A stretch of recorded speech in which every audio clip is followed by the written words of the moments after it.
They all got little accents. Do we? Hey, homie. Oh, we have accent. Oh, pork the core. Pork the core. What's up, homie? Where you from?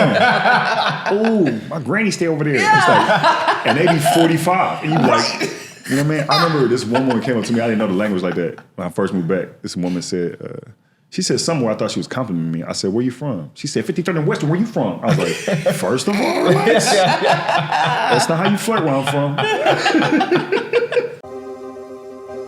You are now tuned into Native Collect.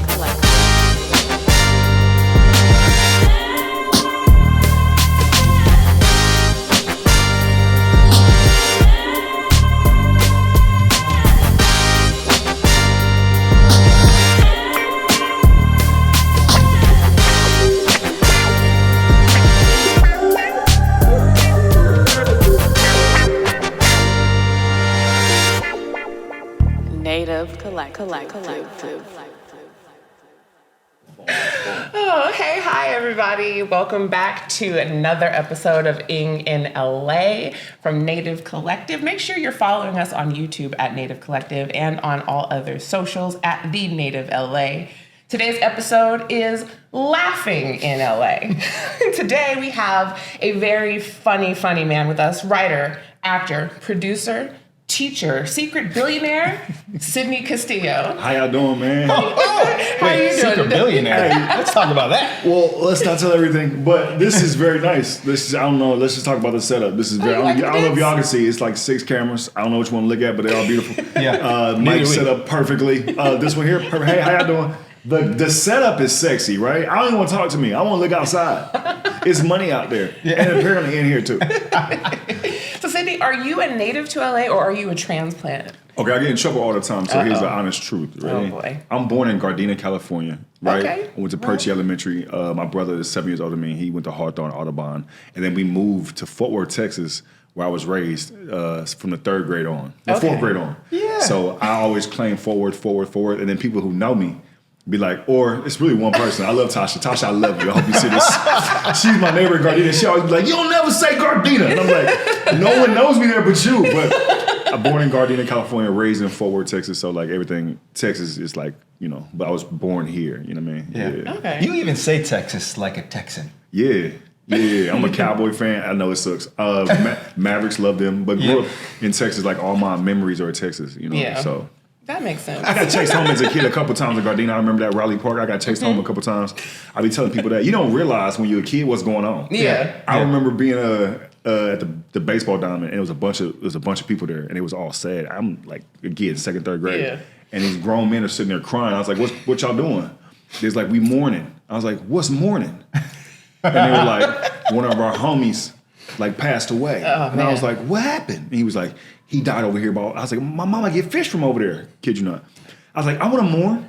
He said, "Go home, homie." And I was like, "But I want to mourn with y'all." I went home, told my mom. We moved to Texas probably 28 minutes later. Mama, I want to mourn. So we will talk more about mourning when we come back right from this break. Just give us a second. That's true story. Hey, I'm Win Sardin, and I'm excited to be a part of Native Collective Digital Membership Waitlist, where I'm tapping into a range of resources and connecting with professionals. This platform is proven beneficial in helping me stay organized and maintain a proactive approach as I continue to make a leading impact in the community. Hey there, it's your girl E. If you're anything like me, you're probably tired of searching for one place that truly identifies the cultural diversity in the melting pot that is Los Angeles. Well, I've got some really good news for you. I'd like to introduce you to Native Collective, the hottest, most exclusive private membership club that's about to change the game. What's going on, everybody? It's your boy AP here, man, Alex Porter. And in the midst of using my gifts, I am now collabing with and partnering up with Native. That is right. I just signed up for Native's digital membership waiting list. And what Native is, or what they do, is they put you around others that is like-minded in your industry or in your lane. I just signed up and got on their waiting list, man. This drop is about to be phenomenal. I'm telling you, big things is happening in 2024. Native is the place to be. You need to get there ASAP. Big things happening. Once again, native.com. Go sign up now. Get on the waiting list. And look, see, I just left SoFi Stadium because I just came from a celebrity basketball game playing right now because that's what Native do. They put you around the people that is like-minded in your industry and what you do. So I don't brag or push things that I'm not a part of. So go sign up now, get it cracking. Let's make it happen. All right, let's get it. Go Native. Good afternoon. My name is Mark Shamley. I'm from Orlando, Florida, and I just signed up for Native's collective digital membership waitlist. I am a real estate agent and entrepreneur, and I'm going to use Native's resources to meet other like-minded professionals, clients, and investors. It's something I'm truly excited about because not only is Ashley a friend of mine, but someone I respect heavily in her field. And if she tells me that I need to meet someone, whether it's in person, via Zoom, or talk to them, I can trust that it's not only worth my time, but it'll be a mutually beneficial relationship. So I encourage anyone who's thinking about it to also do the same. Okay, so we are back, and first I gotta send a shout out to Pray for the Hood for this bomb ass t-shirt. Thank you guys so much. Can we just say he ages very well? On the shirt? That's the dude from Mr. Shout out Society, to right? Morris Chestnut. Oh yeah, this Morris. is Ricky. Ricky ages very well. Yeah, Ricky does. Ricky! You see Ricky back in the day. Ricky now, he's still like, you know what I mean? He's still doing his I thing. give him his props. Yeah. You did well, black man. I Black don't know on what crack. skin you're using, what skin, lotion you're using, but you look great. That's really, and but shout out to Marshalls. Thank you for this being on sale. Yeah. I appreciate you. Love it. Low price leader. Take it. So Sydney, what brought you back, I guess, now to LA's comedy scene? Are people not funny in Texas? Or Wow, that's crazy. You want to start beef already. You know what's crazy? You know who I hate? No, I'll be honest with you, dog. I moved out to, I'm not going to look at you what I said. I moved out here to actually try to be a model, right? I get it, right? But where I'm from, they love me. And I took pictures. And I had a whole portfolio and whatnot. And I moved out here with the assumption I'm going to do print work. Swear to God, right? I auditioned for like Beyonce's I Need a Soldier video. It's my first audition. True story. I had a suit on because I was like, I'm professional. Right. And all these dudes had their shirts off. I was like, no. Whatever. That didn't work. So I started doing stand-up maybe like 2 months later and like just fell in love with it. Okay. I knew I was funny, but I didn't know how to like centralize it. I just wanted to be on TV at first. Right. And so then stand-up just kind of took off and just kept doing it. And then like I got my first TV appearance like a year and a half after doing stand-up. And I almost blew that. How? Because I'm from Fort Worth, man. I don't really trust a lot of people. So this lady was like in my DM in MySpace back in the day. And she was like, I think you're really funny. I'm doing casting for Bad Boys 2 on HBO. I was like, whatever. If you was really casting, you wouldn't be in my DM. Literally. And she was like, no, I'm serious. And I was like, if you're for real, are you? And she's like, sir, I'm trying to hire you. And I sent her a clip. I rushed and she's like, you're hired. I was like, you for real? Okay. And I still didn't believe it until I got my ticket. I was like, I'm really finna do this. So, yeah. That's pretty dope. I almost lost it, though. Oh, you didn't, though. You got it. Almost doesn't count. People are going to have to Google MySpace. If you don't know what MySpace it was is, this like, thing. It was like before Facebook, people. Shout out to Tom, wherever that Shout guy out is. to Tom, the man who never aged. So how long have you been back in LA? I've been in LA since about 20 years now. Okay, Yeah. so you have a pretty good gauge of the difference between natives and transplants. Yes. Okay, so I want you Yes. to, as honestly as you can, describe natives to us. Oh, Lord, here we go. This thing on? Here we go. I'll say this. I think California natives are some of the actually realest people in the country. Like, I like a native Californian because they have like a sense of a base of like a real person. Oh. And I know this thing is weird, but like everybody in Hollywood moves out here to make it, so they all come up here with a facade or a persona. Maybe somebody that wasn't back home, they can relive it in California. Right. Where California is kind of like the mecca of people from here. They know Hollywood up there. They might even go to Hollywood. It is what it is. Like them, some real people. You know what I mean? Them the people when I first started stand up, it's like you around, you're like, oh, okay, California, cool. Then you start making some money and you start meeting other people, all the implants, you're like, I hate it here. Exactly. Right? But it's not because of the natives. You know what I mean? Now look, let's keep it to 100. There's some gangs out here that are the natives that are a little, they do too much. Let's just keep it 100. Those are annoying. But Right. I think other than that, like, you know, that's not as dominant as I think people make it seem. You actually got to go to that. Yeah, you got to like search it out. I mean, I was in Burbank. I'm in the Valley. Burbank. I think I got hit up one time in the Valley. I was like, sir, you ain't supposed to be over here. Yeah. Is he lost? Yeah, I'm like, sir, what are you doing? What's Woodland Hills? Y'all banging over here, sir? Right. Where you from, kid? Texas. But I think, I like the natives here are really cool, peaceful people. You know what I mean? Like, I really mess with LA natives. Now, the transplants can be a little bit a problem. You know what I mean? Hear As that? a person who moved back here, you know, I understand why people from California be like, it's not us, it's y'all. Like, I really get that. So, but the people here, they cool, dog. Y'all got little accents. Do we? Hey, homie. Oh, we have accents. Oh, pork the core. Pork the core. What's up, homie? Where you from? Ooh, my granny stay over there. It's like, and they be 45. And you be like, you know what I mean? I remember this one woman came up to me. I didn't know the language like that when I first moved back. This woman said, she said somewhere, I thought she was complimenting me. I said, where you from? She said, 53rd and Western, where you from? I was like, first of all, relax. That's not how you flirt where I'm from. What would you say are like the biggest differences between natives of LA and Texans? Well, don't take this the wrong way. Oh, boy. I think that culturally for me, it's gun laws, right?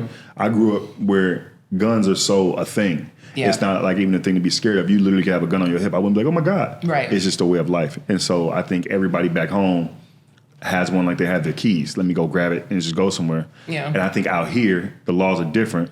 And I think changes your ego. I think a lot of people like gangs. Or a lot of people be like, hey, homie, all that don't fly. Right. Back where I'm from, as a state, even though we have bad people, because you could have a gun. The person behind it can have a gun. So it's like you less likely to act crazy if I'm going to pull out on you for my safety. Exactly. So I think that would be the biggest difference you can notice is like y'all honk out here, right? Back home, you only lay on the horn. You crazy? Yeah. Trying to make it to the mall? Exactly. Y'all do that. Like that's probably nerve-wracking for me. But other than that, I think you take gun laws, that's the biggest difference. Food, you know what I mean? Oh, yeah, for sure. And I want LA natives to be more grateful.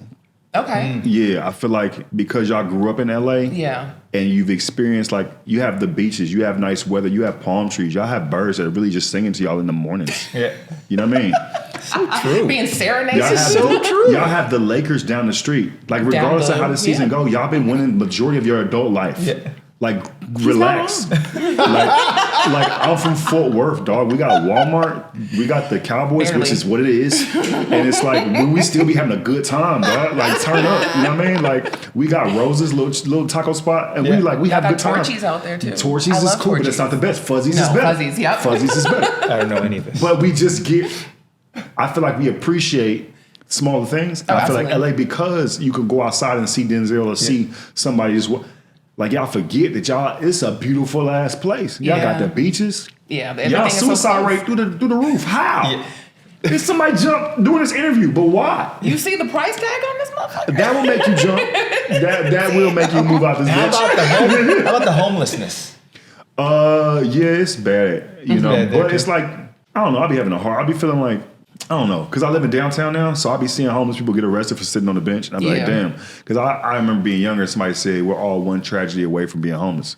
Now, I know it has to be a huge tragedy, you know what I mean? But I still think for homeless people, it's like a lot of them are mentally, unstable and need mental help. So to keep pushing them into areas where they're not really getting help, it's weird, you know what I mean? Yeah. But even understanding that, you still got to, like, watch yourself. But, I don't go over there. You know what I mean? Right. And I don't think I'm the size where a homeless person gonna try me. Yeah. You know what I mean? And like, if you do, it's like, let's bring a lunch. I don't have the time. I have anxiety. He's like, I'm from Fort Worth, homie. Dog, I don't have the pistol on me, but it is upstairs. I will run right back up to my loft and go get that thing. I'm the safest in my place. You stay right there. I'll be right back. If you got the same energy in front of my doorstep, we'll do this. So living in downtown, which is probably one of the craziest places to reside. I love it LA. though. It's love-hate relationship with this place for sure. Do you have any kind of quirky, crazy encounters that you want to share with us? Yeah, like here's the thing. I don't dress up, right? I'll be wearing mismatched socks. I'll be wearing flip-flop and a shoe, and I walk around. Yeah. So people think I'm homeless, but they'll recognize me from stand-up like, yo, what's up? You good? And I'll be like, no, I'm just, I didn't want you to dress. But I'll be walking around here, dog. I try to get 10,000 steps in. So I have a little route I go. Okay. But like I kind of mind my business, but I like it. Dog. I go by Kobe statue every day. You know what I mean? In my walk. But yeah, I go to my little weed spot. They cool. Got a rapport with them. Got a weed card now, so I don't pay taxes. Yeah. What? You popping? So I be walking a lot. To be honest with you, I like to like walk. It helps me like think. It helps my anxiety. So like, I really be walking around a lot and like seeing the energy. And I'll stay inside. You know what I mean? But I don't really bother nobody. So I ain't like I don't get caught up in too much. So I just be minding my business. Somebody like, oh, you stand up. I'm like, thank you. It's me. Yeah. Are you approachable? Okay, here's what it is. Here's the honest thing. I'm probably newer to more people being like stand up in LA, like recognizing me through stand up, which is cool. Yeah. But it's not the first thing I think about. Like I still be like, what you on? Like, you know what I mean? Like I was in a liquor store the other day and this dude like looked at me. He's like, oh. And he did like that. So I let him know like I see you too. Right? And I got an apple juice. I'm in line. He kind of staring at me. Right? And I put my apple juice down like I don't know what buddy on. Right? He was like, man, you real funny. I said, hey, nigga, lead with that. I ain't gonna bang on a nigga buying juice though. Like lead with you think I'm funny. Right. Like I don't think that in my head. I'm like, what you on? Right? You over here like, I'm over here like, okay. Yeah. I'm good. I'm gonna get home. Stay right there. I'll be Make it back. back upstairs now. Yeah, I think that'd be really happening. But anyway, yeah. What do you think? You know what it is? I got famous friends. Like I'm on the road, Marlon. So I get if he goes outside, he can't walk outside. Right. I'm nowhere near that, and I understand that. Right. So to me, you being funny with me, I think it's a joke. Like what? So like, but if you staring at me, I don't think I'm funny. I'll be like, "What you on, dog?" Right. That's just my personality. So Swearing I'm each other approachable after you let me know what's good. Yeah. If I'm in the gray area, we all gonna be in this gray area, nigga. So he's approachable, but he's cautious. I'm approachable, but let me know what you want. You know now what to lead when you see him on the streets. You Dog. lead with you're funny. Man. And then you get into the bullshit afterwards. So a little birdie told me that you are writing a TV show. Can you, tell me a little bit about that? Yeah, I'm working on my own show to try to sell. But I've been writing since 2008. Okay. So, I consult on like Wild 'N Out. I consult for other shows like Game Theory on HBO. We did 2 seasons with Bomani Jones, The Neighborhood, Marlon. So I worked on a lot of shows, which is cool. You know what I mean? It's blessed. But yeah, right now I'm working on my own show based upon like my life anxiety. Big black dude, where everybody's perception of him is. But actually he deals with panic attacks pretty often. So I'm kind of writing a single cam comedy about that. Nice. Yeah. I can't wait to see that. I appreciate it. Where am I going to be able to? Everywhere. This camera on? Everywhere. You're going to see it everywhere. Hulu, Netflix. Am I on the right camera? HBO. CBS. What up, Hulu? Paramount Plus. You know what I mean? Yeah. It won't Apple be on TV. Tubi. It just won't be on Tubi. No. It will not be on Tubi. No. To be or not to be. Cut to me on Tubi like, hey, y'all. All right. So, being a comedian, a writer, producer, all of everything, we talk about people's algorithm on social media. Yeah. What is on your FYP For You page? Ooh, and come on. Sydney Castillo. Let's be real. Find. Want me to be honest with you? Oh, yes. You know that was going to be Don't bleep this out. I'm trying to lose weight, so it's workout videos. Okay. Animals, like dogs. And it's that's for the loving part, right? For my anxiety. It's like because dogs just love on you and they help me. Yeah. But then it's animals eating other animals too. Like I'm into that really good. Like I watch it all the time. Like hours. Balance. It's a healthy balance. You think I'm playing? I watch hours before I was in there. Y'all like, you want some water before we start? A lion was killing a hyena. I know so much about it. Like hyenas and lions don't get along, but lions don't eat hyenas. They just kill them just because they don't like them. But I watch it because it's a thing. So it's going to be lions eating things, and dogs like Frenchies. What are dogs like? I just want to be loved. That's in there. Frenchies. Right now, it looks suspicious because a bunch of dudes with abs. But I said I wanted abs. My phone hurt me, and so that's all it's showing me. Yeah. And that's it. You know what I mean? I know you think it's a bunch of big booty women, but I'm so grown. No. No, I got porn for that. Yeah. I'm not gonna just do an algorithm like, this video's dedicated.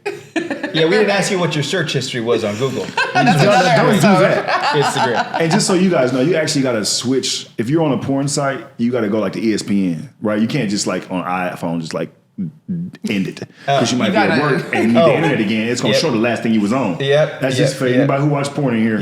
Sound guy? I just wanted to say it. Use the private browsing option. Yeah, incognito mode. Well, on what's Chrome, the saying? Can I hear you say it's a private what? The private browsing mode. Yeah. Incognito. No one has to know that you're looking at big booty bitches. Yeah. I'm not the only one watching porn on this podcast. Things you find about people from LA. Now we play a game here. Ing in LA, like what do you? We take a word, or maybe is it a verb? Is it a verb? Well, ing makes it a verb. That's right. So we make any word into a verb. Okay. So something like, and the first question is, what are you eating in LA? Why are you looking at the abs? LA. What y'all? Shit. A lot of choices. Starving in LA. This is the thing with y'all. That's the downfall. It's the food. Too many options or not enough? Not enough solid ones. Whoa. Like in Texas, I can go to my Mexican restaurants and it's a wrap. Fuzzies. I can go to Papacitos and just to get the experience. Street tacos or like LA food. You don't have street tacos? LA food.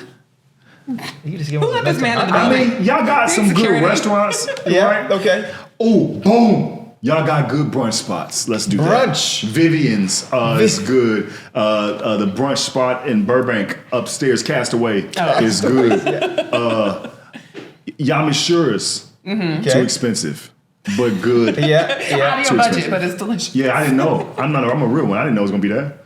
I was like, 2 buffets. Well, you made it now, so $300. No, and you done playing. That's like I wish this was not the podcast. Right. Wherever I had somebody with me, I was like, yeah, it's nothing, but it was everything. Yeah. So brunch spots. Okay. Brunch spots. Now, where do you love driving to? I don't drive. Oh. Yeah, I haven't driven since like 2014. Are you chauffeured around the city? Not like that, but not like that. Only because Car like service. At the beginning, I was having so many bad panic attacks and anxiety. I just, shit. And then it got accustomed to like I was always traveling. Yep. Then I was like, damn, Uber's a thing now. So I had a car in a minute. That's actually pretty I smart. love it though. Saving money. All right. So if you're now walking, what would be the place that you want to visiting? Where are you visiting? And I had to figure this out. Visiting in LA. If I'm in LA and I want to visit, Where are you going? Where can people stalk you at? I mean, besides the Kobe statue. Right. I'm there every day. Right downstairs, y'all. I'm there every day. I would say if I'm visiting, okay, I go to a Clipper or Laker game, only because I feel like that is like so much fun for me. I feel like I'm not in Texas. Like it's, I didn't grow up a Clipper fan or a Laker fan. My family did. But like, so to like see the other teams and just embrace all that culture, like that's fun for me. That's really fun for me. Like seeing LeBron. Yeah. I'm a big LeBron fan, but I seen Kobe. Yeah. It's like them shits. It's like, oh damn, like I'm really in California. I know it seems weird, like I'm really in California. Like seeing Kobe play or seeing LeBron play. Yeah. That make me feel like a kid. Right. Everything else is kind of like, oh, all right, cool. Like it's fine. All right, now so the next one, it's sort of the game question, but it really is. Where do you like performing in the best comedy spot in LA? Oh, I'm gonna get in trouble. I would say this. I'll be honest with you. Chocolate Sundays.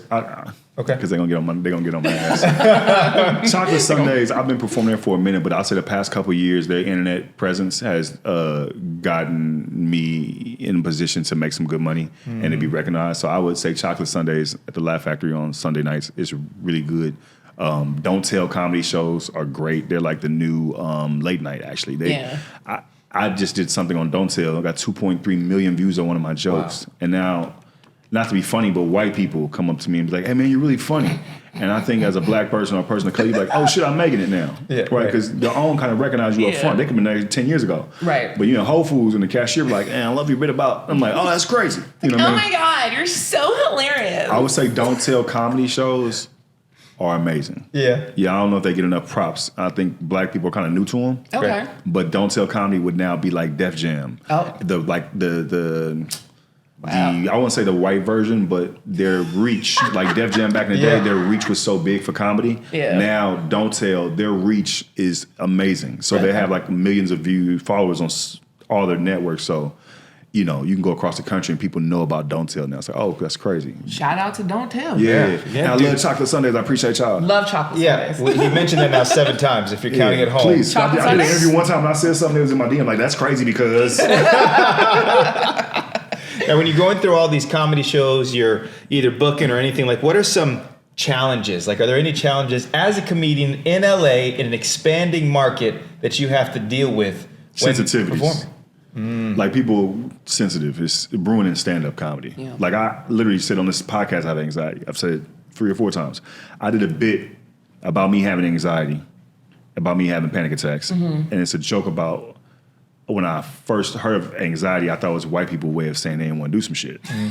Right, boom, it's a laugh. But then I get into my real story. Right. Well, it's a joke out now where you say it in the comments, like, they don't hear the whole bit. They're just like, why is he making fun of people? This is a real thing. And they'll just start going off. You're like, that's crazy. I have a suicide joke you ain't even heard. You know what I mean? But I would say sensitivities are the hardest thing because I don't really care about them because I feel like I make fun of my mama. Who are you not to get made fun of? But the sensitivities in people's comments and then the discourse in the comment section is killing the art of like just being honest and funny. Is there anything that you won't joke about? Nah. I won't make fun of someone who just died. I won't make fun of homeless people, and I won't make fun of someone on the spectrum per se. Like I don't have a spectrum joke. And if somebody in the audience does something funny, boom. You know what I mean? Yeah. But other than that, like I'm gonna make fun because I'm joking. And if All you y'all come can in, get it. anybody can get it. You really can though. Because my mind is this math for me. 2 + 2 is 4. So this setup plus this punchline should get a laugh. Your sensitivity is not in my equation. Right. So don't come in the comedy club with it. Now, so with that, right, there's a sensitivity part. There's also a diversity part because I think in certain demographics, certain races, they are a little more sensitive than other ones. When you're putting all your bits together, is that in the back of your mind? As a young comic, yes. Okay. As a young comedian, I remember doing Bruins and hitting Ian Edwards, and I was like, hey, man, I'm finna do all this all-white room. They may not accept me. He was like, who told you that? Just be you. Yeah. And it takes a while to get comfortable because how do I say this? Growing up, it wasn't like I was around a bunch of white people, right? It's my friends. So my humor comes from people that look like me and things like that. So it's an honest feeling to what I relate. But then after you kill that, it's like they just want to laugh. And my job is to bring you into my world, not you take me into your world. That's why you're here for this 15 minutes. So I think I just embraced who I am. And I think when I'm younger, I would talk fast. And now I talk slower. You know what I mean? Because I'm more confident in what I'm saying. It don't even matter. Yeah. I'm going to talk about suicide. I'm going to talk about depression. I'm going to talk about work. I'm going to talk about my family. That's colorless. You right? I don't have jokes of like, I hate white people. Right. You know what I mean? So it's like, relax. And then I know you have touched on the anxiety part of you. How have you been able, is it harness? Is it control it? Like how have you been able to do it? Is it when you get on stage or is it you feel more comfortable on stage? My anxiety comes from like trauma. Like, you know what I mean? It wasn't necessarily from stand-up. So stand-up helps me. Like when I didn't know what it was actually, I was just like shaking it and shit. I didn't know what it was. But therapy helps. But for me, actually being on stage and being vulnerable and talking about it is almost like a therapeutic thing for me. So I'm making y'all laugh. So sometimes it's really for me. Y'all laughing, but it's like, y'all don't even know. I cried before I got up here on some other shit. So it's like, it's really be for me. Like I've had like panic attacks before I go on, but it's not because I'm doing stand-up. It's because something in my mind is triggered or whatever, and I have to calm down and then go do it. But for me, it helps me. Like, you know what I mean? The pandemic was awful for me. People love the pandemic. For somebody like me, I had no outlet besides like a therapy, but I need to like express, you know what I mean? Things like that. I sound like a crazy artist, but for me, you are an artist. that is, it helps me. It's therapeutic. So I hated the pandemic because I couldn't get out and reach people but through Zoom, and that's way different. Just heightening that anxiety. Like this like helps me. And laughing and all that stuff. It's like, cool. I love that something that's so therapeutic for you is so great for us. It's like, but I've also found like comedians, you especially, are like the realest people. Thank you. Because you're sharing you in a form that entertains others, but also helps you as well too. And I think people miss that boat when there's been comedians who have had short lives, and they like people are missing it sometimes. Like what you're saying is real, shit that I'm dealing with every single day. Yeah. I think my palate changes as you get older for comedy. Right. I think when you first started, I just want somebody to make me laugh. Now, I need somebody with a perspective on something. Yeah. Like just being funny is cool. But now a perspective drives me, like your perspective, how you set it up, like your analogies. It's almost like a preacher. Right. It's like a preacher's job is to reach them and try to get you to the Word of God and get you to give your life to Christ. And comedy, instead of using the Bible and analogies, is comedic Right. to try to draw you into our world. So I feel like the realest thing is what I'm actually going through. I can make up some stuff about being in a podcast and it looked like cocaine was in here before, and I can make it funny. Yeah. But I'd rather talk about my mom, Yeah. her, not remembering everything. I'd rather talk. Watch, I've been doing TV a long time. I'd rather talk about things like my mom, like how she has trouble remembering things now. She has plaque on her brain. Like I take care of her. What that makes me feel like. Right. You know what I mean? Like my brother did, my mom, my dad did. It's just me and her now. She's in Texas, I'm in LA. That drive me. So now it's like, what's funny in my life where somebody can boom? So now I'm writing to that, and that's helpful. And then somebody's like, oh man, I relate to that or some Relatable stuff. comedy. I had a black dude cry. Dude cried. He said, "Hey man, I was watching you eat dog." He said, "I be going my blood pressure." I said, "What's going on?" "I lost my dad like 2 days ago." You get in therapy. You know what I mean? It's just he said, "Therapy." You think it? Start talking, dude. Start crying. We to this day we still cool, and that's how I met him. Yeah. So to me, that's the realest shit in the world to talk about. And now we got deep on this podcast. Go to commercial. Yeah. Sorry. No, I mean, every time we get deep, it's somebody in the background. Talk about what I love is that like you are finding the deepness inside of things, and so when you are, and you just talk about a person that you met that's something memorable in your life. What is maybe one story that really sticks out that you have? Because I do believe comedy touches people in so many different ways, and I'm really interested in like what is maybe one or a story that really touched you because of your comedy, how it reached out to somebody. I'll go back and say that story, like because I get a lot of DMs from people or younger comedians or people who deal with like anxiety. Like, man, you talking about it? But I remember specifically this dude, and I'll give more in detail. He came off stage, I was at the bar, and he's like, "Can I talk to you?" And he's like a hood nigga. Excuse me. He was like That's not. No, you good. This dude was like, a hood dude, whatever. Yeah. Came up to me. He's like, "Hey, can I talk to you?" So my energy was like, "What's up?" And he was like, "Hey man, I was watching your set," and he was like, I start crying. And I was like, "Why are you so angry?" And he was like, "I didn't know why I was crying." He's like, "I be going through that. Like my heart be like, I be telling my girl, I could feel I'm sweating. Like, what you going through?" He was like, "I lost my dad like 3 days ago. I never really got to give him the energy or whatever. He's like, now I'm trying to box, and plus I'm running dope a little bit, try to get on my feet." I was like, "Hey, look, first things first, just get into therapy. My partner do therapy. It's $100 a week, not to flex. I'll pay for your first month just so you get in the habit of going. Right. Here's this number, take his number." And he's like, "Man, I appreciate it." And I check on him. And that's important to me because like the reason I talk about it is because I know black men probably be going through some shit.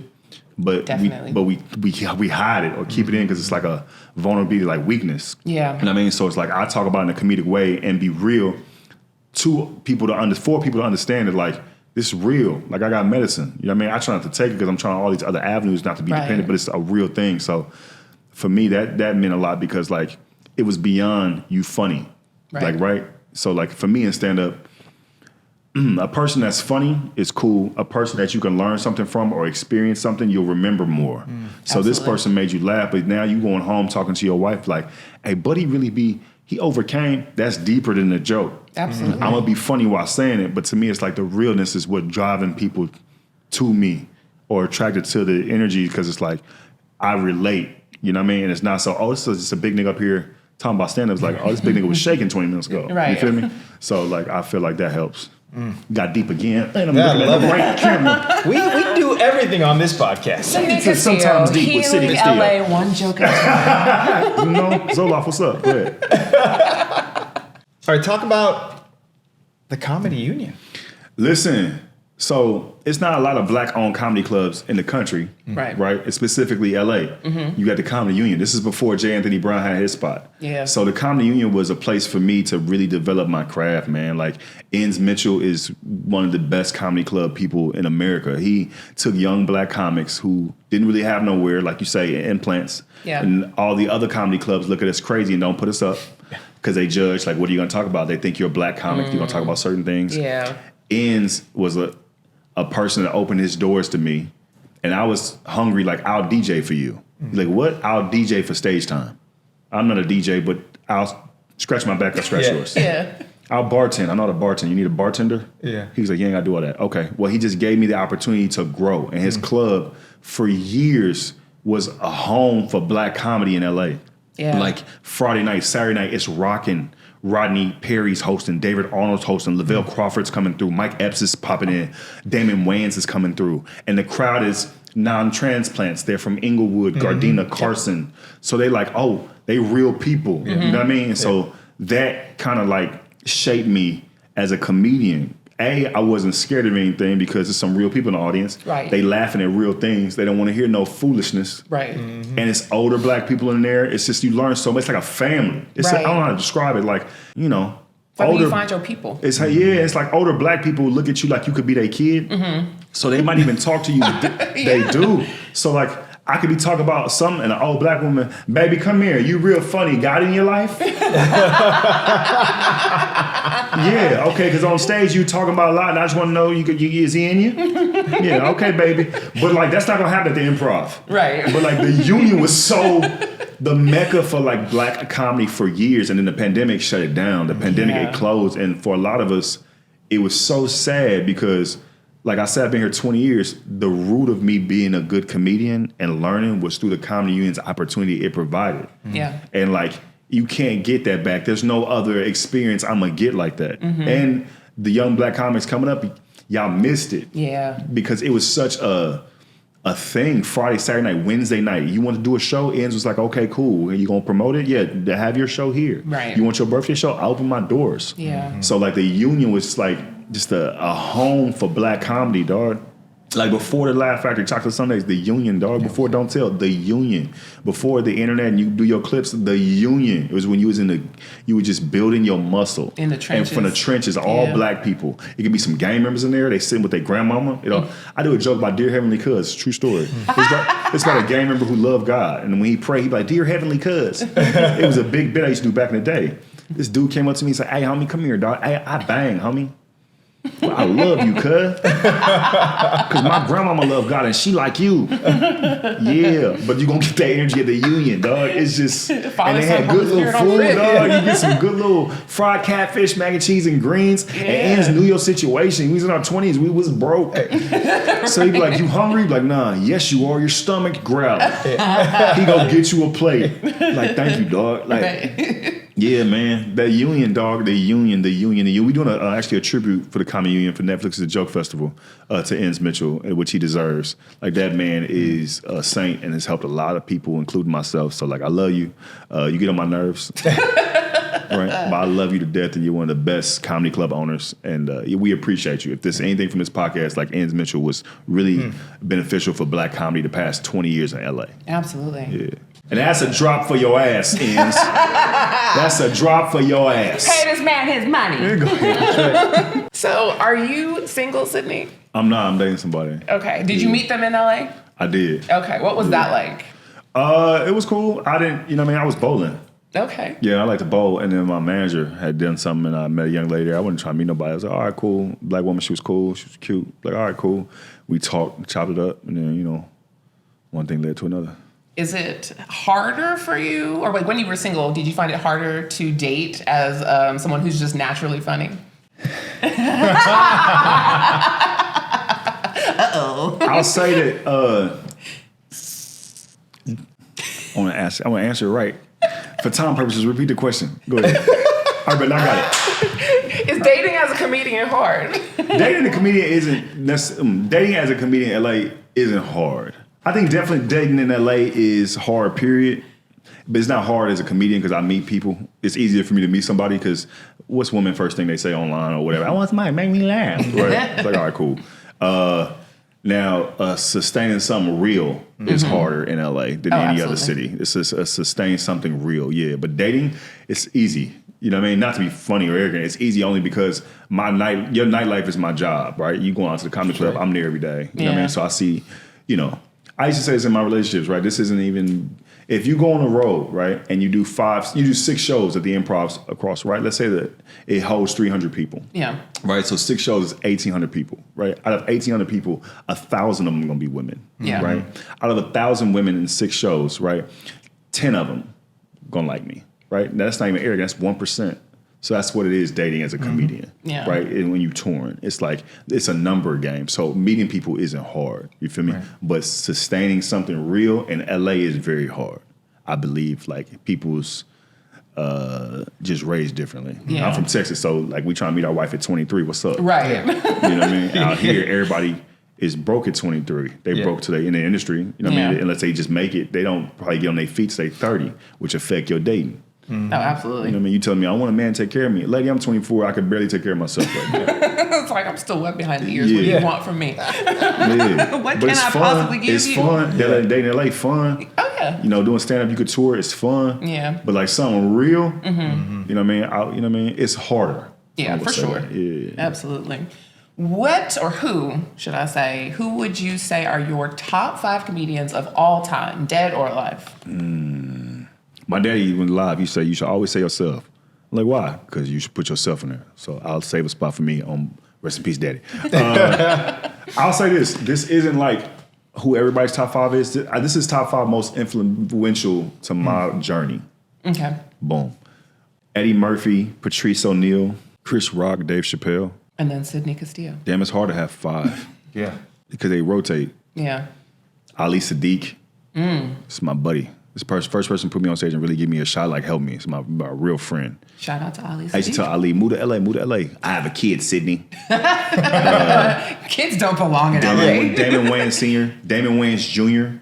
We started comedy together. Like, he's funny, he just don't have a special. We give it on each other. We can put your special. We can put your special. Whoopi Goldberg, Bill Burr, Zaynab Johnson's very funny. Just Niche is very, very funny.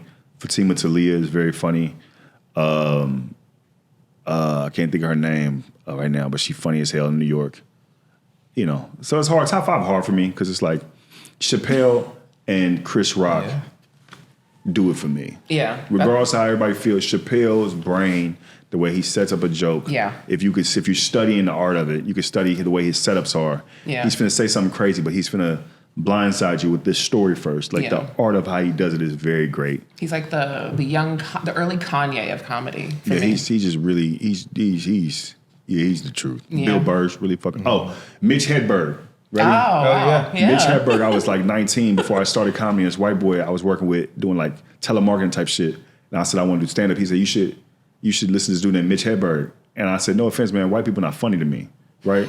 And he was like, that's racist. He was like, that's racist. And I was like, name me a funny white person. This is the conversation. He was like, I'm gonna bring you a CD tomorrow. And I was like, bring it, nigga, right? And he brought Mitch Hedberg on a CD. It was a burnt CD. And I laughed so fucking hard. He was like, I took a toothpick and threw it in the woods and said, you're home. Oh my God. There was so many one-liners. I was like, I was wrong. White people, y'all funny.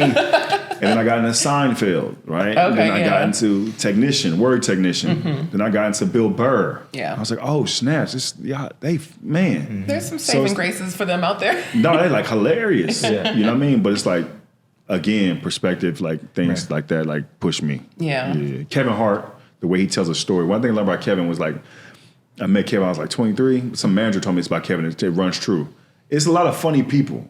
You know, Kevin's success, a lot is due to you could take someone funny and laugh, or you could take someone funny and the way they're telling the material, you could put a camera to it and film everything they're saying because of the way they're writing it. Right. And that's how Kevin really, his success was in the beginning because Kevin was so relatable, but he's telling you these stories of his mom. She's frustrated with his math. You take 1 and 1 and what do you get? He's like, but it's a story. Yeah, right. And I think that's what made Kevin so successful. It's like, you look at Katt, right?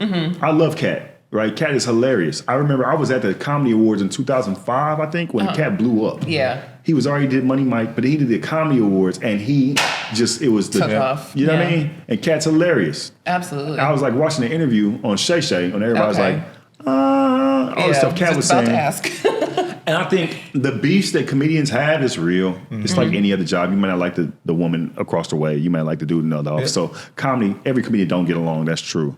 I think Katt's hilarious. I think some things he was saying on that thing was very true. I think some things are a bit much. You know what I mean? I don't think people make you wear a dress to make it. You know what I mean? I think it's a choice. You know what I mean? And if you want to wear the dress, you wear it. But I don't think there's nobody behind a curtain being like, Sydney, you're doing pretty well for yourself. But do you want to make it to make it? And I'm like, yeah. And then somebody brings out some heels on like these a tray. Your size. Here right? you go. I think that part is just not true. Yeah. Like, do they ask you to be on a dress sometimes? Yeah. I literally had an audition the other day. Yes. But it literally says casting. It doesn't say specifically for a black person. It say casting. Right? Yeah. And I was reading it. It was a funny role. Right. And then I kept reading. And the action was like, he has on a dress while he's looking. I just circled it since my manager. I was like, oh, no, this is not good for me. He's like, okay, cool. My bad. I didn't catch that. Right. And then you keep it pushing. Exactly. Now, no one's hitting my phone like, you've been blowing up on chocolate sundaes. You really want to make it? Right. Put this dress on. Put it on. Like, even Marlon had a good point. He's like, that's really in black culture. Yeah. Right? Do Absolutely. they try to degrade black people in the movies that they make? Yes. Right? Do they try to make black people only look a certain way? Absolutely. Right? Right. Do I believe the dress specifically that they're trying to target black men and put them on dresses? Nah, I don't. I do think it's a choice that you could just be like, fuck no. Right. Right? Like Miss Doubtfire. No white man in America was like, look at you. With that dress on. No, they was like, this shit's funny. Yeah. Nobody looks at Jamie Foxx and Juan and be like, look at you. Right. Right? But I think now it's become this thing where they think Hollywood, once you become so successful, sits you down like in a fucking CIA. Right. And it's like, you really want to make it now? That part is ludicrous. Secret backrooms of Hollywood. That's literally crazy. Like that. And then there's people online be like, I told you. Yeah. Right. Conspiracy. I knew it. I knew that's why Katt been on top for 20 years. I knew it. And it's no, nigga. Now look, like Chappelle said, they asked him, do you want to wear a dress? And he was like, nah. White people's version of funny is different. They literally in their mind be like, no, this will be funny if, no, it's not. Yeah. I want a show called Funniest Wins, like 2014. I remember part of the deal was a sketch show for some company, whatever. And I had a Tyler Perry sketch, so I thought it was genius. It was like Tyler Perry, basically Wayne Brady, how everybody thinks he's this way, but he a hard-ass nigga. And then he goes into the closet and pulls out a check out of a dress. Now, for me, me pulling a check out of a dress and doing like this was to say he does it for getting money. But they wanted me to put on the dress. Like, I think it's funny if you play Madea. I was like, nah, I don't think so. He's like, no, I don't think so. Well, I said no, right? Yeah. Now, they didn't want to do the sketch. Because they thought, which is fine. Right. I just said no, and it never came out. Yeah. You have that option. But the theory that people make you in order is crazy. Right. Crazy. You always have a choice. Yes. You always have a choice. I'm 6'4", dog, 240. Right. You think a nigga gonna walk up on me and say, put this dress on, or what, nigga? Yeah. You're ruined. You're not gonna make it? You're done. Blacklisting you. You're done. Dog. Go back to Texas. Then I'm gonna look at your faith and be like, oh, you don't believe in God, because if you think this is weird, you know what I mean? So that ideology is crazy. Absolutely. But things he was saying in the interview, hold true. People steal jokes. People remix jokes. People don't like each other. They have beefs. It's real things that people don't like each other. That's real, right? And that's okay. Everybody ain't gotta like each other. Right. That's real, dog. Life is more organic. And some of what Katt was saying was absolutely true, dog. Yeah. But the part of the dress thing, I was like, all right, cool. And to me, it's like a person that doesn't really, a novice person to come and be like, I told you. I knew it. When some things you take for fact and some things you're like, all right, cool, that person venting. Yeah. Yeah. You know what I mean? But Katt funny as hell. Oh, absolutely. That part, it's like sometimes it's just separate the real from like, all right, cool. Yeah. You know what I mean? Do some people wear dresses because they think, yeah, that's their choice though. Yeah. I'm definitely gonna make it now. Yeah. He said, I said in the contract, I wouldn't do the movie unless he was wearing a dress. And he was wearing a dress. I looked at that and laughed. Yeah, come on. It's funny. Katt funny. I met Katt a while now, maybe a year ago. Yeah. No, 2 years ago, a year and a half ago. And I had never met him like that. Just seen him. He said, Sydney. I said, he said, you're very funny. I said, I didn't think you knew who I was. I know all the comedians. You're just so goddamn big. I don't speak to you. Funny as fuck, dog. Katt funny as hell, dog. Stop trying to make all comics like each other. It's okay if they don't. So you do stand-up, you're working on a movie. Do you have any advice for up-and-coming aspiring actors in LA or comedians in LA? Yeah, I would say this. Where's my camera here? I would honestly write from the truth of pain and the formula to writing a bit. Don't just try. I'm gonna be funny. Like, what is the purpose? Like, what are you saying? Why are you saying it? What's your perspective on it? And then put your joke behind it. I think start right there and start from the root of who you are versus like sex versus easy stuff. Like, who the fuck are you, right? I got anxiety. I lost some people in my life, right? And I talk about that because that's who I am. Right. You don't have to get to a certain level to start there. Right. And it took me a while to get comfortable to get there. So get there now, right? Get there now. Okay. And just get on stage as much as you can, dog. Yeah. Online is a thing. Yes, get your popularity up. You can make money online, whatever. That is a good avenue to make some money. Stay on stage, because even when you get your following, they going to be able to tell. Yeah. You got 2 times to come to a city where they're just there for you because they want to see you. Right. After that, where is the material? So start like there. Who are you? Base it in some perspective. Every joke you write, what's my perspective? Versus this is something funny. If it ain't got no perspective, get fucking rid of it. And what would you say are your own personal goals and aspirations for the future? To continue doing what I'm doing, I think sometimes we get into this facade of like all the things I want to accomplish. I take care of my mom. I'm living my dream. I get to travel the world doing stand-up comedy. I'm meeting cool people on podcasts, all because I got anxiety and I tell jokes. So my goals are still the same. It's to reach on a higher level of what we're doing now. Because I'm living my dream. I'm from Fort Worth, Texas, dog. Like, I moved out here not knowing what I wanted to do. I didn't go to college. I ain't got no plan B. So, like, I'm really living my dream. So, to continue doing that and to be blessed to be able to do that on larger scales. That's what's up. Yeah. So, Sydney. We got deep again. What? And where can you find me? I feel like that's what you're going to ask. Sydney Castillo from Fort Worth, Texas, by way of Gardena. Hey. Where can the people find you on social media? Instagram, Sydney is funny, SYDNEY is funny. I'm Sydney's funny on YouTube. I'm Sydney Castillo 2 on TikTok. And yeah, man, follow me, dog. DM me, say what's up. Let's be friends. This summer, when I come to your city, I'm in New York in June at the City Winery, June 14th. Okay. Like, come through. Like, let's meet. I'm better in person. Online, Wake up, New York. He's coming. Yeah. New York, they really mess with me. I love y'all. Harlem, I would move there. Oh, I love it. I would move to Harlem. It's like Fort Worth. I love it. Yeah. So many Negroes everywhere. I saw black people at Whole Foods. I was like, nigga, y'all do this? That's where we need to be. Dog, they was working there. It was like, what's up, bro? What you looking for? Sprouts right this way, cuz. I was like, I need this in my life. It's like, yeah, I know where them Persian cucumbers work. Dog, you think I put alkaline? Al 13, homie? I love it, dog. You have been watching, listening, and being in depth with the sweet sounds of the comedic Sydney Castillo, as we say in my Latin American countries. He's been here today on Ing in LA, and join us every single time. You want to join us on YouTube at I always mess this up. You want to join us on YouTube at Native Collective, and you'll see all our shows on there. And then on Instagram, social media, where you live. We live there too, at The Native LA. You got to join us, DM us, say hello from E from Inglewood and H from LA. We'll see you next time. Bye. You are now tuned in to Native Collective.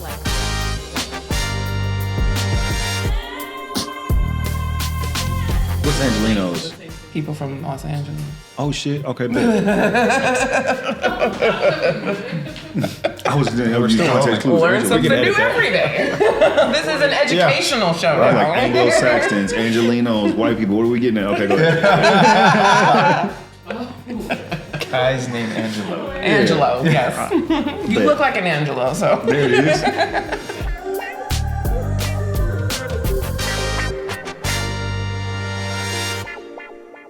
Native Collective. How you doing? I'm Sydney Castillo. I had a great time on the podcast. Make sure y'all tune in to Ing LA every Wednesday. Share the clips, repost it, tell your friends. One of the best podcasts I've been on.